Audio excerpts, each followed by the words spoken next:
नमस्कार and welcome to world affairs. मैं हूं प्रशांत धवन। नाउ रिसेंटली हमने देखा कि यूक्रेन ने कुछ प्रोमिनेंट इंडियंस को ब्लैकलिस्ट कर दिया रशिया के प्रोपेगेंडा को स्प्रेड करने के लिए। एटलीस्ट ये यूक्रेन की सरकार का आरोप है। यहाँ पर आप देख पाओगे, आर्टिकल आपको दिखेगा, कीव राजधानी है यूक्रेन की। Kyiv blacklists Indians over Russian propaganda. अब यहाँ पर मैंने ये भी नोटिस किया कि इंडियन मीडिया ने इस टॉपिक को इतना एक्सटेंसिवली कवर किया नहीं है।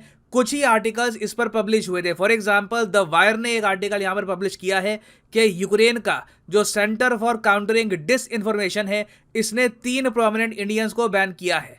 एक तो बड़े जर्नलिस्ट हैं, एक सैम पित्रोदा, ये आपको पता होगा डॉक्टर मनमोहन सिंह जी के एडवाइजर थे, आज भी कांग्रेस पार्टी में काफी बड़े एडवाइजर हैं। उसके अलावा हैं PS राघवन, फॉर्मर एम्बेसडर रह चुके हैं। तो तीनों को यहाँ पर यूक्रेन ने कर दिया ब्लैकलिस्ट। अब यहाँ पर आप पूछोगे मगर ये सब करने का रीजन क्या है, ऐसा हुआ क्यों? तो देखिए, रीजन यहाँ पर समझने से पहले आपको ये जानना होगा कि आज के समय ऑनलाइन सबसे ज्यादा सपोर्ट रशिया को किस कंट्री से आ रहा है, तो वो देश है इंडिया। इसके बारे में ग्लोबल टाइम्स ने भी एडमिट कर दिया, जो काफी बार कोशिश करता है कि इंडिया रशिया रिलेशंस खराब हो रहे हैं, इसके बारे में ये आर्टिकल पब्लिश करे। तो इन लोगों ने भी यहाँ पर लिखा कि इंडिया में जो नेटसियंस है, मतलब कि जो नेट पे लोग काफी सर्फिंग करते हैं, ये सिरा चले गए ट्विटर पे और बढ़ चढ़ के सपोर्ट किया रशिया को। और ये बातें ना सिर्फ चाइना ने, इंडियन मीडिया ने, दुनिया भर के मीडिया ने नोटिस करी है कि इवन दो इंडिया आज के समय क्वाड का मेंबर है, यूएसए के साथ हमारी स्ट्रेटेजिक अलायंस है, इंडिया की जो पब्लिक है वहां पर ओवरवेलमिंगली आपको रशिया का सपोर्ट मिलेगा। और ये जो सोच है कि इस वॉर का सारा ब्लेम रशिया पर डालना ठीक नहीं होगा, ये सोच इंडिया के अलावा बाहर के देशों में भी एग्जिस्ट करती है। मगर सिंस वहां के लोगों की आबादी कम है, ऑनलाइन इतने लोग एक्टिव वहां पे रहते नहीं है, तो उनकी प्रेजेंस इतनी फील नहीं होती।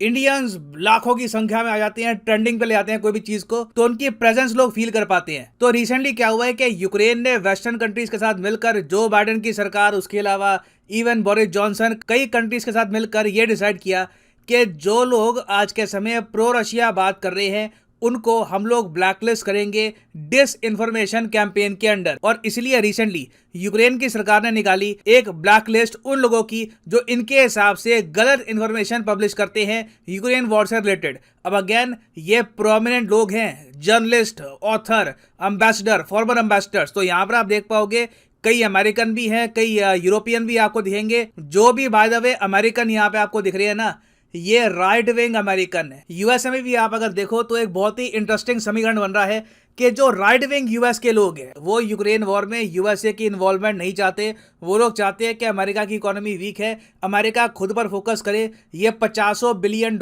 यूक्रेन को देना ये सही निर्णय होगा नहीं। तो रिपब्लिकन पार्टी के बहुत सारे जो राइट विंग अमेरिकन हैं उनको इस लिस्ट में डाल दिया। और यहाँ पर यही मेंशन किया है कि इन लोगों ने क्या मिस इन्फॉर्मेशन फैलाई और सच्चाई क्या है यूक्रेन के हिसाब से। अब इस लिस्ट में आप देखोगे एक पाकिस्तानी नाम भी आपको दिखेगा, शकील अहमद रमे। मुझे पता नहीं ये आदमी वैसे कौन है, मगर फिर आप नीचे स्क्रॉल करोगे तो 2 आपको दिखेंगे इंडियन।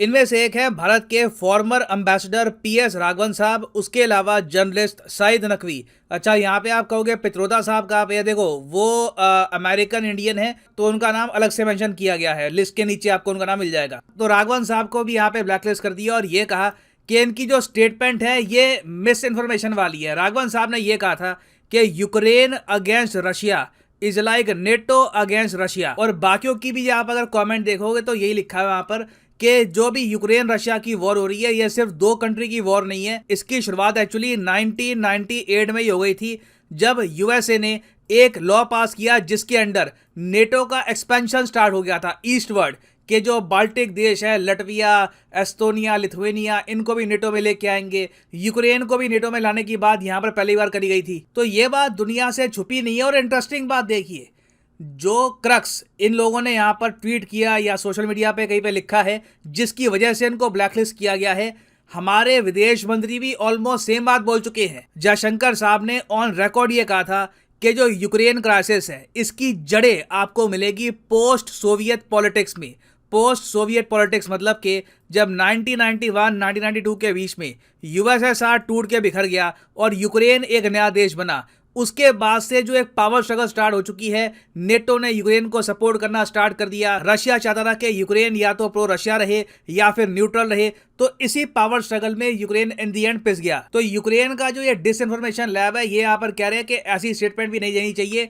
ये एक्चुअली इनके हिसाब से ये प्रो रशिया वर्जन है। तो प्रो रशिया नैरेटिव को ये लोग किल करना चाहते हैं और ये लोग चाहते हैं कि पूरी दुनिया में एक सिंपल नैरेटिव ये चले कि यूक्रेन यहाँ पर विक्टिम है, Ukraine was minding its own business, अचानक से रशिया ने यहाँ पर अटैक कर दिया। अब यहाँ पर आप एक क्वेश्चन पूछोगे, अच्छा ठीक है, अब इन्होंने इंडियंस को ब्लैकलिस्ट करना स्टार्ट कर दिया और ये मैं आपको बताता हूँ रुकेंगे नहीं, अभी बहुत इंडियंस को ब्लैकलिस्ट करेंगे ये। इसको लेकर जो बाइडेन की भी एक प्रॉपर पॉलिसी है कि रशियन डिस इन्फॉर्मेशन से लड़ना। अब डिस इन्फॉर्मेशन बड़ा ब्रॉड वर्ड होता है।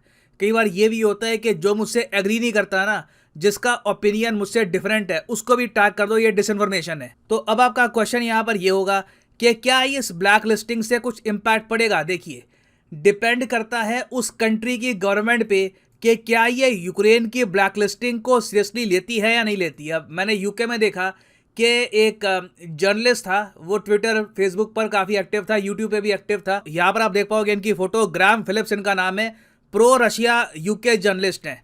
अब इनको रिसेंटली यूके की सरकार ने सैंक्शन में डाल दिया। जी हाँ, इन पर आज के समय सैंक्शन लगा दिए गए हैं अपनी ही सरकार द्वारा, क्योंकि इन्होंने कहीं पर प्रो रशिया बात कर दी थी ना। यूएस में ऐसा भी कुछ हुआ नहीं है, मगर कोई बड़ी बात नहीं है कि फ्यूचर में यूएस गवर्नमेंट अपने सेनेटर, बाकी जो इनके प्रोमिनेंट लोग हैं, उनको बोलना ये स्टार्ट कर दे कि देश की जो लाइन है उसको आप टो करिए, रशिया के समर्थन में कोई कमेंट मत करिए। मगर इंडिया में लगता नहीं है कि ऐसा प्रेशर अभी आएगा। अगर यूक्रेन ब्लैकलिस्ट कर भी दे तो मुझे लगता नहीं है कि इंडियन गवर्नमेंट हमारे जो ये प्रोमिनेंट लोग हैं, फॉर्मर एम्बेसडर्स हैं, इनके खिलाफ कोई एक्शन लेने वाली है। तो ये कंट्री टू कंट्री डिपेंड करता है, बट इंटरेस्टिंग है देखना कि किस तरीके से अब ये जो आप कह लीजिए परसेप्शन की वॉर लड़ी जा रही है कि इन दी एंड नैरेटिव कौन सेट करेगा, कहानी शुरू से लेकर अंत तक क्या थी, ये कौन डिसाइड करेगा, इसको लेकर आज के समय चल रही है स्ट्रगल। और फाइनली यहाँ पर मैं ये भी ऐड कर दूं कि यूजुअली आप देखोगे अनअकैडमी के कोर्सेज पर जो सेल है ये होती है 10% की, मगर 29 तारीख तक, इस महीने की 29 तारीख तक